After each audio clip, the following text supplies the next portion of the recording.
أعوذ بالله من الشيطان الرجيم بسم الله الرحمن الرحيم الحمد لله رب العالمين والصلاة والسلام على رسولنا محمد وعلى آله وأصحابه أجمعين رب اشرح لي صدري ويسر لي أمري واحلل عقدة من لساني يفقه قولي رب زدني علما وفهما وألحقني بالصالحين رب يسر ولا تعسر رب تمم بالخير. Bizde жоқтон бар кылып жараткан түркүн түстүү ырыскылар, ниматтар, ошондой эле байлык менен орогон Аллах Таалага чексиз мактоолор, шүгүрлөр, даңазалар болсун. Анын акыркы пайгамбары, башыбыздын тажысы, сүйүктүү Мухаммад Мустафа саллаллаху алейхи вассаламга салаваттар болсун. Анын үй бүлөсүнө, анын сахабаларына, ошондой эле ушул ислам дининин бизге туура жана так келип жетүүсүнө себепчи болгон жалпы эле алымдарыбызга, дин кызматкерлерине салам дуалар болсун. Сиздерге дагы Аллахтын рахматы, берекети, кечирими болсун, ырайымы болсун. Ассаламу алейкум ва рахматуллахи ва баракату. Урматтуу момун мусулмандар, урматтуу көгүлтүр экрандын астында олтурган жалпы эле теле көрүүчүлөр, баарыңыздар мына Рамазан айында турабыз. Ушул бүгүн туткан орозоңуздар, ушул Рамазан айында берекелүү орозодо кылган ибадаттарыңыздар, тасбих, зикирлериңиздер, кандайдыр бир жетимди, кандайдыр бир жесирди, же болбосо кандайдыр бир бейбечараны, муктажды сүйүнтүп кылган ихсан, жакшы амалдарыңыздар болгон болсо Аллах Таала өзү даргөйүндө кабыл кылган болсун. Эселеп ажыр соопторун берген болсун. Баарыңыздардын орозоңуздар дагы бир жолу кабыл болсун иншаллах. Бүгүн сиздер менен сүйлөшө турган, баарлаша турган темабыз Курандын фазилеттери деген темада сөз кылабыз. Урматтуу мусулман бир туугандар, баарыңыздарга белгилүү болгондой, Куран биздин Аллах Таала тарабынан Жабраил алейхиссаламдын, Жабраил алейхиссалам периште, Жабраил алейхиссаламдын элчилигинде Азирети Мухаммад Мустафа саллаллаху алейхи вассалам пайгамбарыбызга жалпы эле инсан жана жинге жеткирсин деп жиберген, ичинде 114 сүрөдөн турган Фатиха сүрөсү менен башталып, Нас сүрөсү менен аяктаган китептин Аллахтын сөзүнүн аты. Мына биз имандын шарттарын деп билген аманту билла, Аллах Таалага иман келтирүү, Аллах Тааланын бар экендигине жана бир экендигине иман келтирүү, андан кийин эле периштелерине иман келтирүү, андан кийин ва малаикати, анан ва кутуби, анын китептерине иман келтирүү деген имандын шарттарынан бирөөсү. Бул Аллах Таала тарабынан адам баласына эки дүйнө бактылуулукка жетишүү үчүн динди, шариятты, буйрук жана тыюуларды жиберген китептерди не кылабыз, биз иман келтиребиз. Мына ошол китептердин бардык мурдагы Адам алейхиссаламдан баштап бардык пайгамбарларга жиберилген китептерди толуктап, алардын бардыгынын өкүмүн не кылып, жокко чыгарып, акыркы кыяматка чейин адам баласына нур боло турган, жол көрсөтө турган китеп бул Азирети Мухаммад Мустафа саллаллаху алейхи вассаламга Жабраил алейхиссаламдын элчилигинде жиберилген Куранул Карим, Карим болгон ыйык Куран китеби. Урматтуу мусулман бир туугандар, Кудай буйруса, мына Рамазан айы ошол эле учурда Курандын айы деп айтабыз. Эмне үчүн? Анткени Куранда аятта не дейт? Кутиба алейкумус сиям кама кутиба алаллазина мин кабликум лааллакум таттакун. Эй момундар, эй иман келтиргендер, силерден мурдагыларга не болгондой эле, парз болгондой эле, силерге дагы орозо кармоо парз кылынды деген. Орозонун парз кылынгандыгы жөнүндөгү ачык айкын аяттан кийин ушул Рамазан айынын өзгөчө кылган Шахру Рамадан аллази деп башталган аятта не дейт маанисинде Аллах Таала? Рамазан айы бул ушундай бир ай, бул айда эмне болот? Унзилал китаб. Мына ушул айда Куран китеби түшүрүлдү дейт да. Эмне үчүн Рамазан айы, урматтуу мусулман бир туугандар, 11 айдын султаны болуп эсептелет? Мына ошол 11 айдын султаны болуп эсептелүүсүнүн эң чоң себептеринен бирөөсү бул айда бизге эки дүйнө бактылуулукка жетелөөчү, бизди жамандыктан жакшылыкка алып баруучу Фуркан деген, Курандын бир аты Фуркан, урматтуу мусулман бир туугандар. Башкача айтканда, жамандыктан жакшылыкты айырмалап туруучу сызык. Мына ошол Куран Рамазан айында түшүрүлүп баштады. Ошондуктан Рамазан айы бир эле учурда эмненин айы экен, урматтуу мусулман бир туугандар? Курандын айы. Мына башка убакыттарда Куран хатим кылсак, балким бир айда бир, балким 2 айда бир хатим кыла турган болсок, бул айда биз Куранды 2-3 жолу колубуздан келишинче хатим кылышыбыз керек. Себеби ушул айда окулган бардык Куран, кылынган ибадаттардын собу башка айларга караганда эселеп көп, өзгөчө бир абалда берилет. Муну унутпашыбыз керек. Курандын фазилеттеринен бирөөсү дедик. Куран кантип түштү? Бул тарыхына кайрыла турган болсок, билесиздер, алгачкы түшкөн аяттар бул Икра деп башталган Алак сүрөсүнүн алгачкы 5 аяты деп бардык тафсирчилер, ислам алымдары бул боюнча эмне кылышат? Бир көз карашта десек болот. Мына ошол пайгамбарыбыз Айша энебизден келген рываятта пайгамбарыбызга алгач эмне кылды дейт? Жалгыздык сүйдүрүлдү дейт да. Пайгамбар болгонго чейин эле жалгыздык сүйдүрүлдү.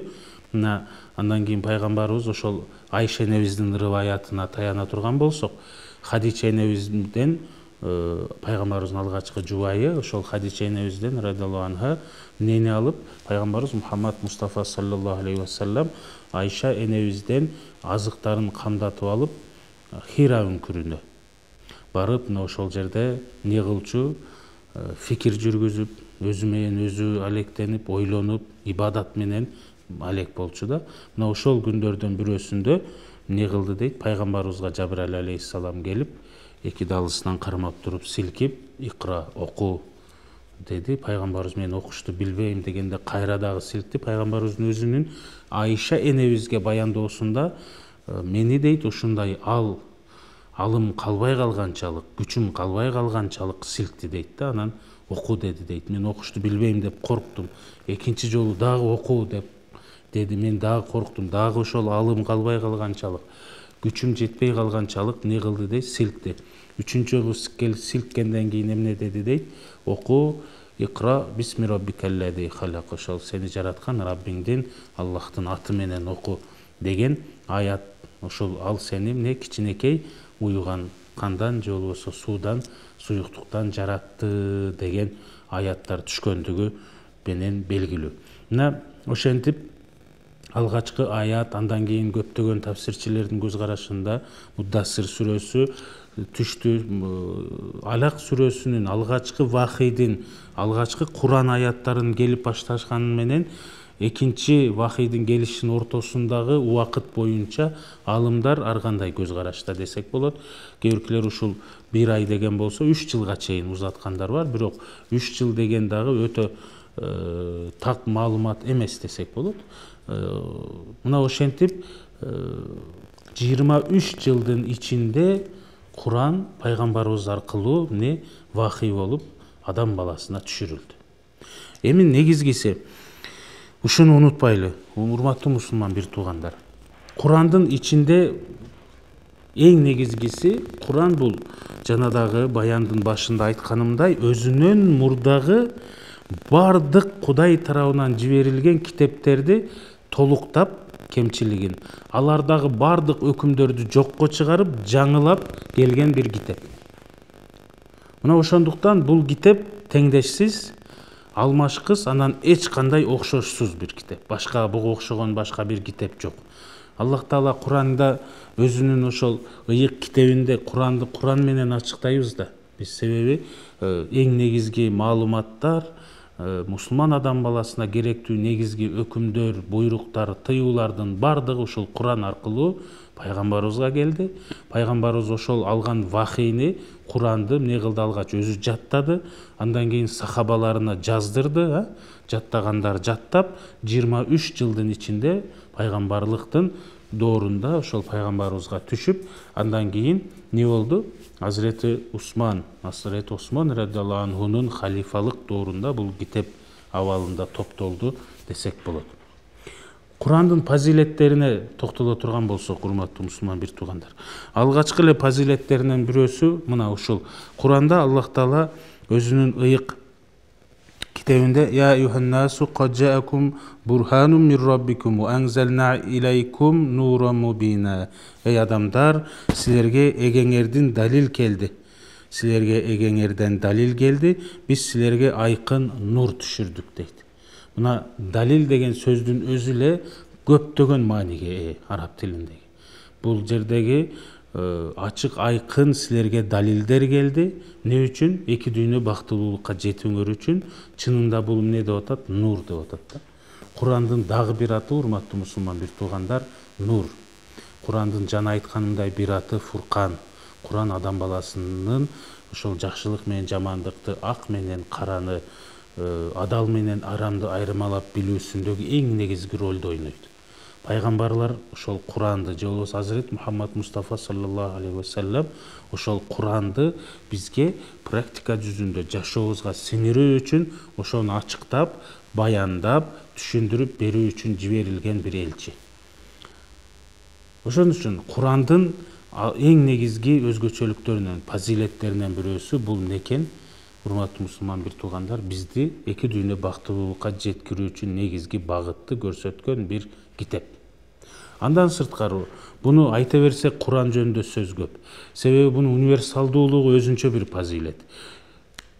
Биз эгерде 19-кылым же болбосо 15-кылымга таандык адам баласынын bir алым, кандайдыр бир окумуштуу жазган китепти окуй турган болсок, азыркы учурда ошол китептеги жазылган көпчүлүк принциптер, баалуулуктар, кандайдыр бир буюмдар, кандайдыр бир өзгөчөлүктөр азыр несин жоготту, күчүн жоготту.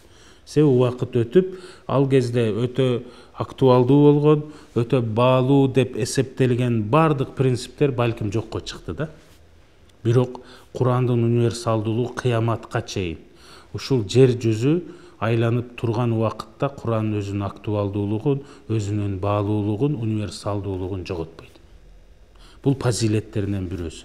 Себеби Аллах Таала Куранда өзү айтып атат да, биз Куранды биз түшүрдүк, кыяматка чейин эмне кылабыз деп атат? Биз өзүбүз сактайбыз буну. Биз өзүбүз мухафаза кылабыз.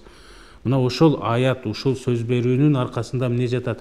Кыяматка чейинки жалпы адам баласынын dini талаптарына, суроолоруна жооп бере алат десек, эч кандай эмне жаңылбайбыз.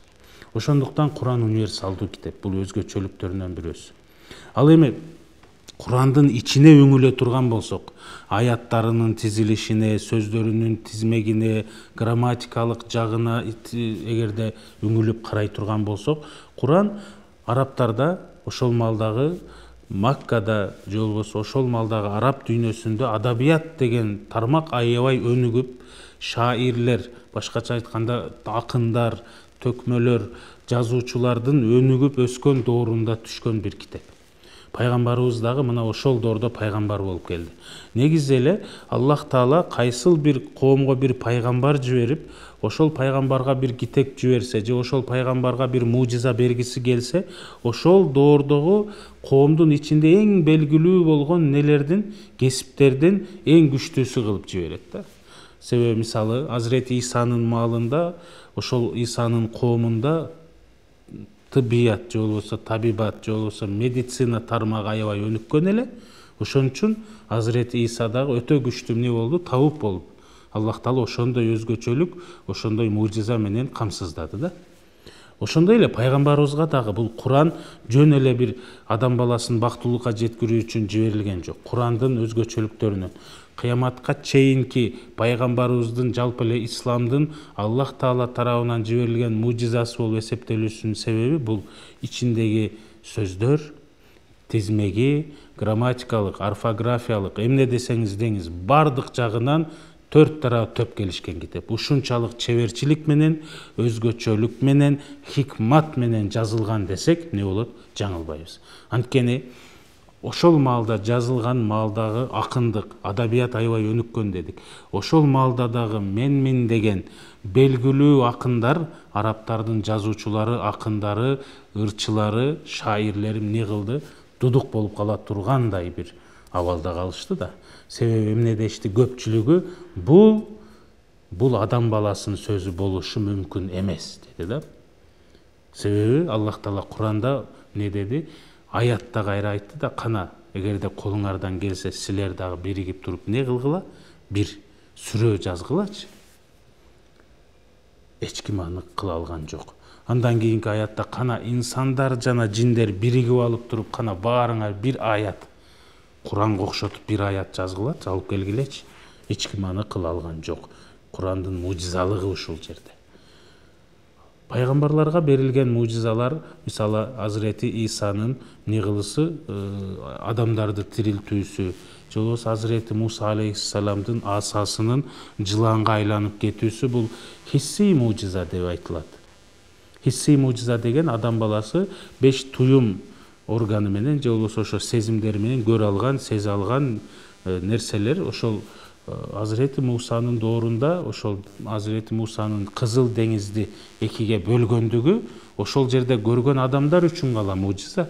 Биз ошол Куран аркылуу гана ошол мужизаны кабарын билбесек, аны көзүбүз менен көрө албадык. Ошон үчүн 100% биз аны не болду? Хис сезе алган жокпуз, мындайча айтканда. Ал эми Куран биздин колубузда ар дайым. Кыяматка чейин Аллах Таала бунун ичиндеги бир тамгасын, бир үтүр чекитин дагы өзгөртпөй өзү коргойт. Будан эч кандай күмөн санабаңыздар.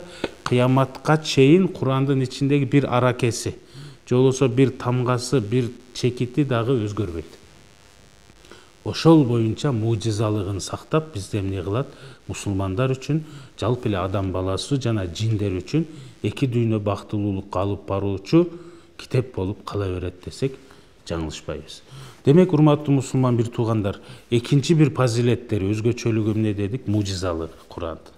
Ичиндеги ар бир тамга, ар бир тыбыш, ар бир сөз, ар бир аят өз тизмеги менен, эч кандай кемчиликсиз же ашыкчасыз, эч кандай эмнесиз, бир жаман бир адам баласына таасир тийгизе турган бир өзгөчөлүксүз не кылды? Чеберчилик менен, хикмат менен жана өтө бир улуулук менен, даанышмандык менен бизге жиберилди. Ошон үчүн бул каламуллах, Аллах Тааланын неси, сөзү. Куран Аллах Тааланын сөзү экендигинде эч кандай эмне жок, тартыш жок, эч кандай күмөн жок. Мусулман адам баласы биз ушинтип ишенебиз. Ошондуктан Курандын ичиндеги аяттар менен жашап, ошонун ичиндеги буйруктарды аткарып, тыюулардан баш тарткан аракет кылып келебиз. Урматтуу мусулман бир туугандар, Курандын өзгөчөлүгүнөн дагы бир өзгөчөлүк десек болот, же болбосо фазилеттеринен десек болот. Бул Куран ушунчалык ачык, айкын, анан оңой бир түрдө адам баласына түшүнүлүүчү китеп десек болот. Куранды профессор окуса дагы, өтө окумуштуу, билимдүү бир профессор адам, аалым адам окуса дагы, эми гана тамга таанып, эми гана окуп жазууну үйрөнгөн адам окуса дагы өз насибин ала берет. Мен түшүнбөй калдым деген адам болушу мүмкүн эмес. Андан кийин 30 пара деген ушул 114 сүрөдөн турган Куранды оңой эле жаттап, башыбыздан эмне кыла алабыз? Жатка айта алабыз. Ушундай бир өзгөчөлүктө жаратылган, ушундай бир өзгөчөлүктө пайгамбарыбызга жиберилген китеп. Ачык, айкындуулук жана оңойлук менен өзгөчөлөнүп турат. Негизинен бул Курандын экинчи сүрөсү болгон Бакара сүрөсүндө дагы не кылып билинип айтылат: Алиф лам мим заликал китабу ла ройба фи худал лил муттакин. Алиф лам мим бул китепте эмне дейт? Эч кандай күмөн, шек жок. Ал кимдер үчүн? муттақилер, тақвалар үчүн жиберилди. Тақва деген ким? Ошо Аллах Тааладан коркуп, Аллах Тааланын буйруктарына баш ийип, тыюуларынан баш тарткан, ар дайым ошол динде жашаган адамдарды биз тақва деп айтабыз да. Мына ошол тақвалар үчүн жиберилген жана эмне болгон? Эч кандай күмөн, эч кандай шек болбогон бир китеп десек болот. Өзгөчөлүгүнөн, фазилеттеринен дагы бирөөсү. Пайгамбарыбыздын хадистеринен эгерде алып келе турган болсок, пайгамбарыбыз же болбосо Куранга кандай мамиле кылган, ушул жөнүндө сөз кыла турган болсок, пайгамбарыбыз көз жумгандан кийин сахабалар Айша энебизден сурайт да. Пайгамбардын ахлагы эмне эле, пайгамбарыбыздын ахлагы кандай эле, ошол пайгамбарыбыздын ахлагы жөнүндө айтып берчи сен. Жубайы катары пайгамбарыбыз менен канчалаган жылдар бою чогуу жашадың дегенде пайгамбарыбыз Азирети Айша энебиз пайгамбарыбыз эмне дейт? Hazreti Muhammed Mustafa sallallahu aleyhi ve sellem bul tiri basıp жүргөн Kur'an ele deydi. Demek Peygamberimiz ошол Аллах Таала тарабынан эмне үчүн 23 жылда жиберилди бул китеп? Эмне үчүн Аллах Таала кудуреттүү зат бир эле Жабраил алейхиссалам аркылуу же болбосо башка бир абалда пайгамбарыбыздын акылына, пайгамбарыбыздын зейнине ошол 114 сүрөнү бир убакытта эмне кылып коет эле, киргизип койгонго кудурети дагы, күчү дагы жетет болчу. Бирок эмне үчүн 23 жылда убакыты менен, маалы менен Куранды түшүрүп отуруп 23 жылда толуктады? Мунун ар кандай себептери болушу мүмкүн. Аллах Таала өзү дагы жакшы билет, бирок бирден бир себеби бул эмне кылыш? Ошол Куран келген ошол вахий, ошол аяттарды эмне кылыш? Амал кылыш. Жашообузга сиңириш үчүн. Сахабалар ошол келген ар бир аятты эмне кылсын? Биринчи жашоосуна сиңирсин, жашап алышсын, ошолдогу буйруктарды аткарып, тыюулардан баш тартышсын, андан кийин башка аяттар. Ошентип жеңилчилик менен жиберилди, акырындык менен жиберилди. Экинчиси ошол келген аяттарды жаттоо жана оңойчулук тартууласын деген ниетте ушундай бир абалда келди десек болот. Ошол пайгамбарыбыз 23 жылда келген Куранды эмне кылды? Өзүнүн жашоосуна сиңирди да. Ошол жашоосуна сиңирип алгандыгы үчүн пайгамбарыбыз тирүү басып жүргөн эмне эле? Куран болчу дейт да Азирети Айша энебиз. Ошон үчүн Куран ошол эле учурда эмне экен? Бул ахлак китеби. Ошол эле учурда жол көрсөтүүчү, багыт берүүчү, бизге нур китеби. Ошол эле учурда шифа китеби. Курандан издегенди табабыз. Муну ачык айтсак болот. Курандан биз эмне издесек бардыгын Курандан табабыз. Ошон үчүн бардык китептер бир китепти түшүндүрүү үчүн гана жазылат деген сөз айтылат. Урматтуу мусулман бир туугандар. Дагы кайталайм, бардык китеп, бардык илим, бардык маалымат ошол бир китепти, Аллах Таала тарабынан жиберилген Куранды ачыктоо же болбосо ошону баяндоо үчүн гана жазылат. Себеби бардык китептин түбү, бардык маалыматтын өзөгү барып Куранга такалат десек жаңылышпайбыз. Анткени Куранда өзгөчөлүктөрүнөн бирөөсү өтмүш окуялардан да кабар берет, келе турган окуялардан да кабар берет. Кайып дейбиз, кайып ааламы дейбиз, көзгө көрүнбөгөн ахирет, тозок, бейиш, кабыр же болбосо периштелер сыяктуу метафизикадан да кабар берет. Бул дагы фазилеттеринен бирөөсү. Пайгамбарыбыз Куран келгенге чейин же болбосо пайгамбарыбыз Мухаммад Мустафа саллаллаху алейхи ва салламга не пайгамбарлык келгенге чейин эмне кылчу? Эч кандай окууну жазууну билген эмес. Умми дейт муну. Пайгамбарыбыз окууну жазууну билген эмес. Сабатсыз деп айтылат биздин тилде, бирок бул сабатсыз десек балким бир аз орой угулушу мүмкүн. Пайгамбарыбыз өз колу менен окуп жазууну билген эмес. Ошон үчүн пайгамбарыбызга келген Куранды эмне дешти? Бул жиндерден үйрөндү дегендери болду. Ошон үчүн Аллах Таала ошондо бул эч кандай жиндердин сөзү эмес, бул эч кандай сыйкырчылардын да, көз ачыктын дагы сөзү эмес. Бул түздөн түз Аллах Таала тарабынан жиберилген ачык бир китеп, ачык бир нур деп аяттарында белгиледи да. Мына ошол китептен, Курандын ичинде пайгамбарыбыз эмне кылды? Өзү билбеген, өзү окубаган, өмүрүндө окууну жазууну билбеген бир пайгамбар 40 жаштан кийин эле пайгамбарлык келип, не өтмүш пайгамбарлар жөнүндө Адам алейхиссалам, Муса алейхиссалам, Юсуф алейхиссалам окуясы, Нух алейхиссаламдын окуясы, ошого окшогон пайгамбарлар 8, кээ бир риваяттарда 25 пайгамбар жөнүндө нелер бар, маалыматтар бар ичинде. Алардын баардыгы жөн гана жазылган эмес. Бизге ибрат, бизге сабак, турмуш жашообузда бизди эмне кылбаш үчүн ошол убакытта ошол коом кайталаган каталарды дагы биз кайталабайлы. Ошол коом жасаган күнөөлөрдү биз жасабашыбыз үчүн, ибрат үчүн айтылган бир сабак катары жиберилди десек болот ал баяндар. Андан кийин Куран баян китеби да, себеби bundan gelecek жөнүндө да сөз кылат. Ахирет жөнүндө, бейиш тозок жөнүндө ачык айкын бардык айтылат.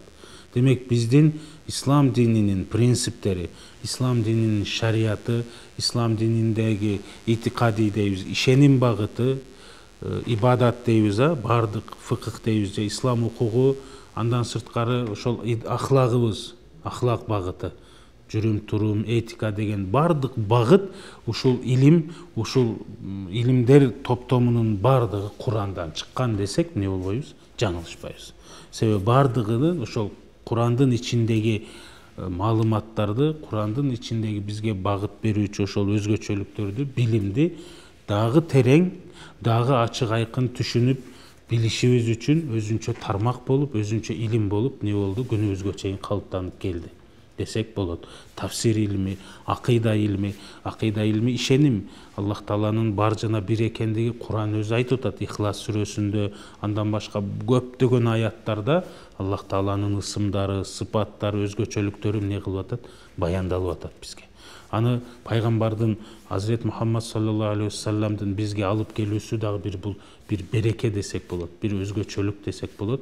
Ал пайгамбарыбыз Аллах Таала ушундай мээримдүү болгондугу үчүн бир пайгамбар аркылуу ошол Куранды жиберип, ошол пайгамбар бизге бардык түшүнбөгөн жерибизди ачыктап, ибадаттарыбызды ошол намаздын кантип окулушун, даараттын кантип алынышын, же болбосо башка маселелердин бардыгын эмне кылды?